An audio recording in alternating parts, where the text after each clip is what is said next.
دیکھیں اس وقت اگر ہم بہن بھائی کے رشتے کو دیکھیں تو بہن بھائی کا رشتہ بہت نازک رشتہ ہے۔ دنیا کا خوش قسمت انسان وہ گھرانہ ہوگا جو بیٹیوں کو پورا حق دے گا جائیداد میں، بہنوں کو پورا حق دے گا جائیداد میں، اور تول کے دے گا۔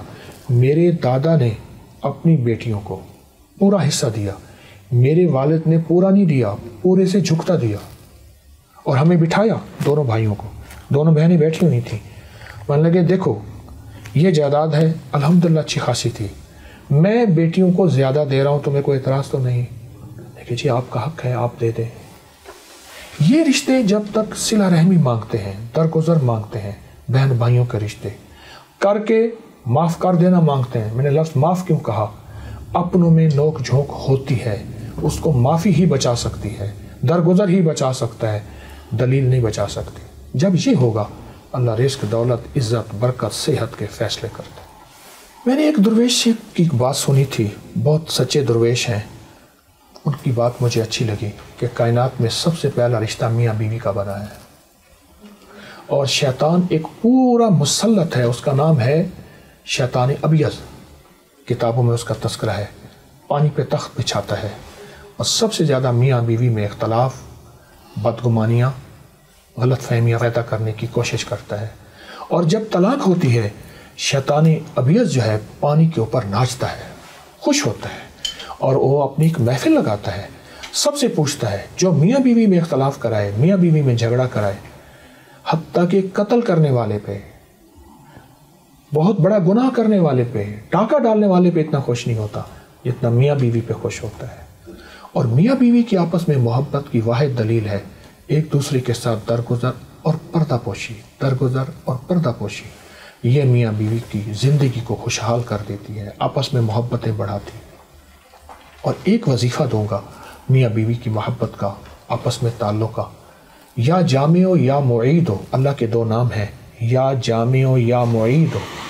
یہ اگر کوئی بندہ کثرت سے وضو بے وضو پڑھے، سارا دن پڑھے، گھر میں جھگڑے ختم، محبتیں بڑھ جاتی ہیں، لڑائیاں ختم ہو جاتی ہیں، نفرتیں ختم ہو جاتی ہیں، آپس میں تعلق وسیع ہوتے ہیں، حتیٰ کہ اولاد کی نفرتیں لڑائیاں ہوں، اور پھپھی، والد یا خالہ یا سوکنے یا گھر کے کوئی رشتے، اگر اس کو کثرت سے پڑھا جائے، بہت زیادہ پڑھا جائے، وضو بے وضو، حتیٰ کہ ناگے کے دنوں میں بھی پڑھ سکتے ہیں، یہ بہت بڑی زندگی ہے، اور ان لفظوں میں بہت بڑی کائنات ہے۔ اصل ہماری نسلیں ہیں، دیکھیں نسلوں کو جب دل سے دل ملے گا تو نسلیں کی تربیت ہوگی۔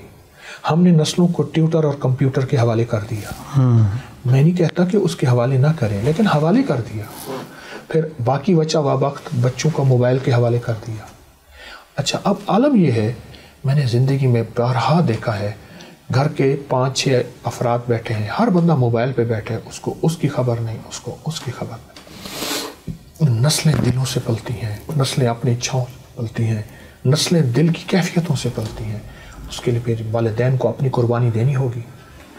اگر والدین نے اپنی قربانی نہ دی، اپنی سہیلیاں، اپنے دوست، اپنے فنکشن، اپنی چاہتیں، اپنی زندگی کے صبح و شام اگر نہ دی، پھر نسلیں بکھر جائیں گی، پھر نسلیں بڑھاپے میں والدین کی نہیں ہوں گی، پھر کہتے ہیں والدین ہماری قدر نہیں کرتے۔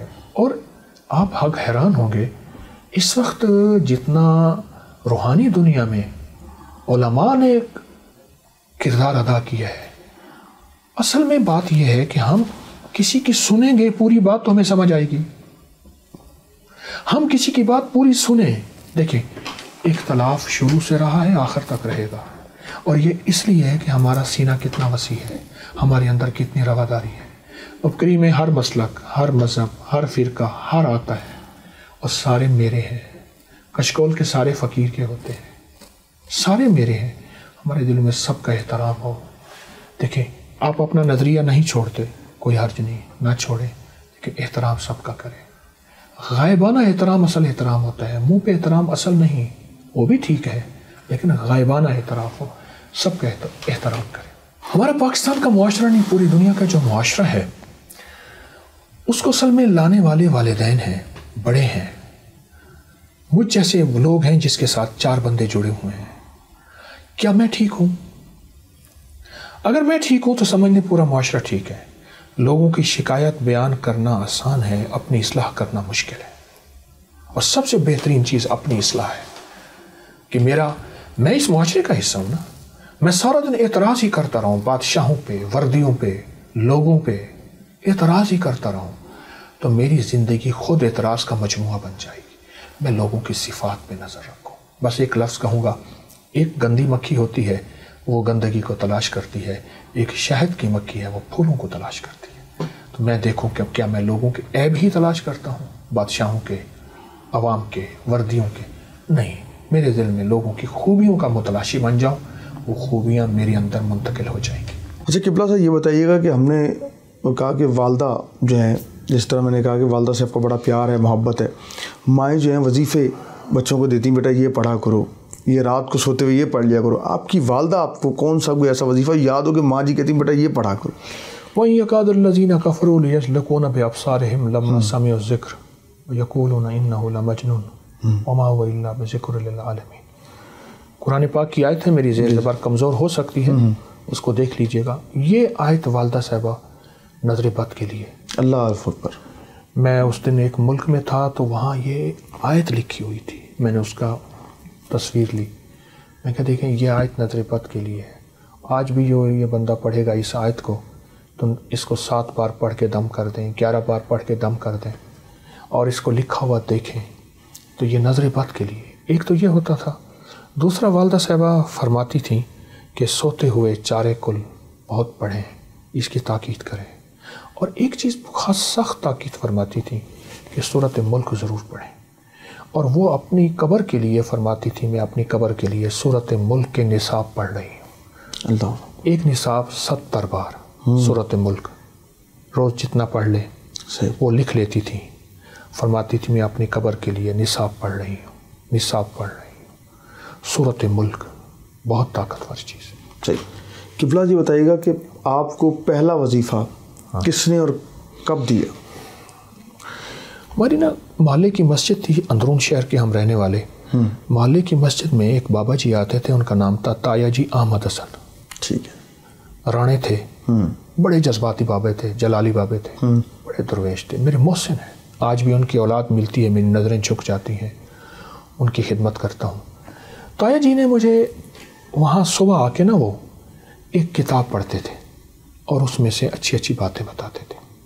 تو انہوں نے صبح کی فجر کی نماز میں کتاب پڑھی تو اس میں لکھا تھا کہ جو بندہ اللہ اکبر پڑھتا ہے تو اس کو جنت میں اللہ ایک گھوڑا عطا فرمائیں گے، ایک درخت عطا فرمائیں گے. اس درخت کا اتنا سایہ ہوگا کہ 100 سال تک تیز رفتار گھوڑا دوڑتا رہے تو بھی اس کا سایہ ختم نہیں ہوگا. پھر سبحان اللہ کے فائدے بتائے، الحمدللہ کے فائدے بتائے. یہ 55 میں سب سے پہلے گھر کے بعد تایا جی، تایا جی کے بعد پھر میرے شیخ، میرے مرشد، انہوں نے وظائف، یعنی سب سے پہلا وظیفہ اماں رحمۃ اللہ علیہ اور پھر تایا جی.